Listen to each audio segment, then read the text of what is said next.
Hello, good morning students. आप सभी के लिए एक हल्का सा रिवाइज हम करवा रहे हैं और इसके माध्यम से आपको ऑब्जेक्टिव्स मिलेंगे। ये जो आपको नीचे इम्पोर्टेंट जो बिंदु जो दिखाई दे रहा है, महत्वपूर्ण बिंदु, स्नैपशॉट्स और ये चैप्टर नंबर फर्स्ट है, भौतिक जगत फिजिकल वर्ल्ड। आप एक बार इसमें अच्छे से देखिएगा, कुछ महत्वपूर्ण जानकारी दिखाई दी गई हैं। कई वैज्ञानिकों के इसमें स्टेटमेंट भी दिखाए गए हैं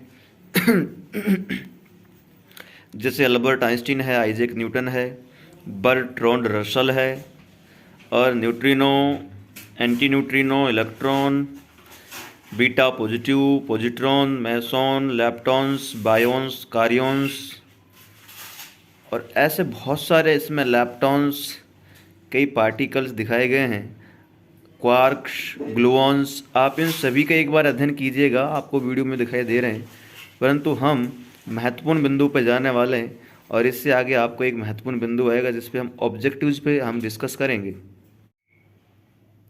क्वेश्चन नंबर सेकंड है, निम्न में से कौन सा कथन सही नहीं है। आपको चारों प्रश्न पढ़ने हैं और फिर उसके पश्चात आपको एक सही उत्तर को आपको देख लेना है, जो इन चारों में से जो सही नहीं है उसको हटा देना है। क्वेश्चन नंबर फर्स्ट में कह रहा है, भौतिकी में प्रकृति व प्राकृतिक घटनाओं का अध्ययन किया जाता है। बिल्कुल सत्य बात है। बी में क्या कह रहा है कि भौतिकी व तकनीकी एक दूसरे से संबंधित नहीं है। फिजिक्स जो है वो टेक्नोलॉजी से बिल्कुल रिलेटेड है, ये गलत कह रहा है। सी में क्या कहना चाह रहा है कि इलेक्ट्रोडायनेमिक्स जो है में आवेशित व चुंबकीय पिंडों से संबंधित विद्युत व चुंबकीय घटनाओं का अध्ययन किया जाता है। बिल्कुल सही है। डी, किसी प्रक्रिया में अपरिवर्तित रहने वाली भौतिक राशियों को संरक्षित राशियां कहा जाता है।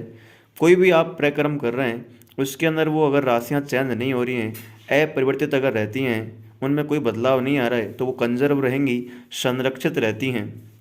क्वेश्चन नंबर 3, निम्न में से कौन सी भौतिकी की शाखा नहीं है।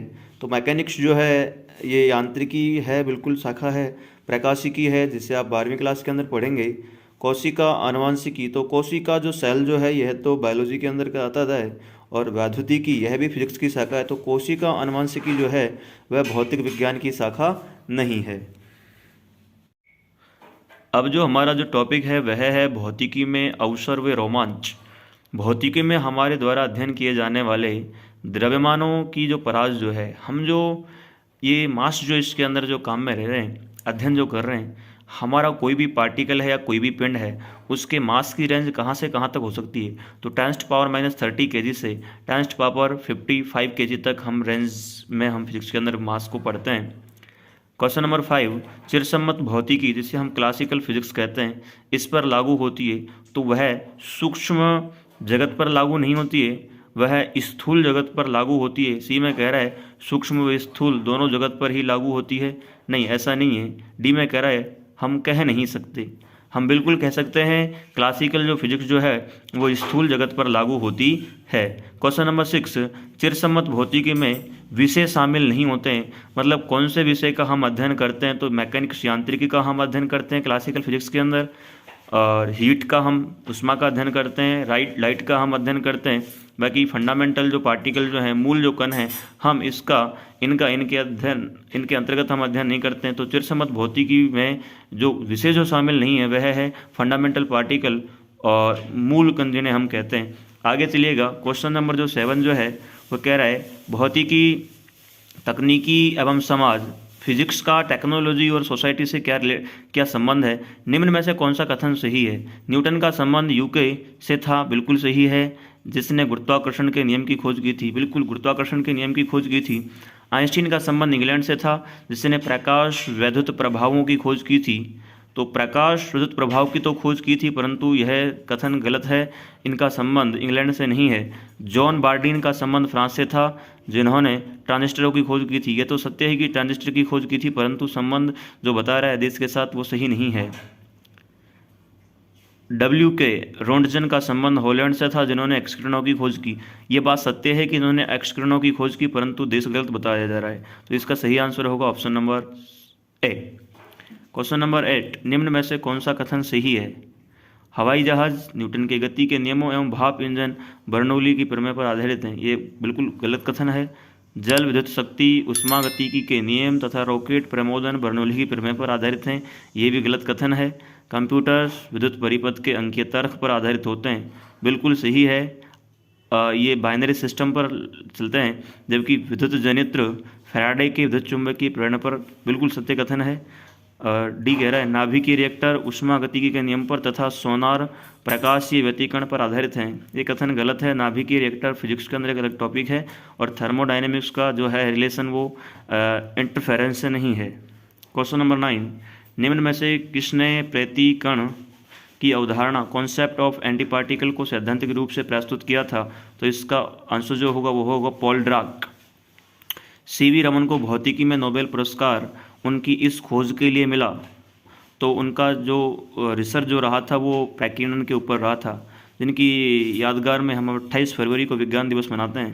क्वेश्चन नंबर 11, निम्न में से कौन सा तकनीकी टेक्नोलॉजी एवं फिजिक्स भौतिकी के मध्य सही कड़ी संबंध को नहीं निरूपित करता है? प्रकाशशील बिल्कुल एक प्रकाश विद्युत प्रभाव के अंतर्गत पढ़ा जाता है। रॉकेट प्रणोदन जो है ना, ये एक स्पेशली टॉपिक है, उष्मागतिकी के नियम के अंतर्गत ये नहीं है। तो ये कथन जो है ना ये गलत है।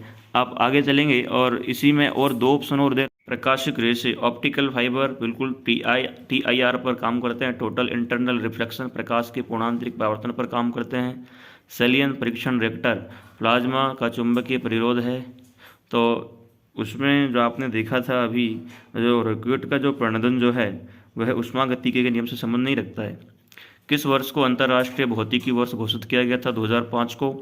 विद्युत चुंबकीय तरंगों का निर्माण, प्रसार तथा पता लगाना निम्न में से किसका आधार है?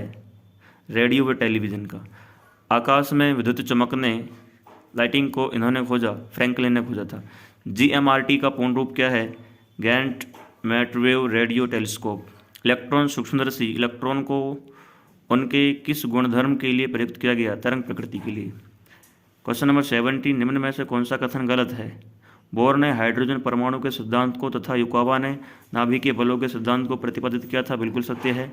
गुरुत्वाकर्षण के नियम की खोज न्यूटन ने की थी तथा जड़त्व के सिद्धांत की खोज गैलीलियो द्वारा की गई। बिल्कुल सत्य है।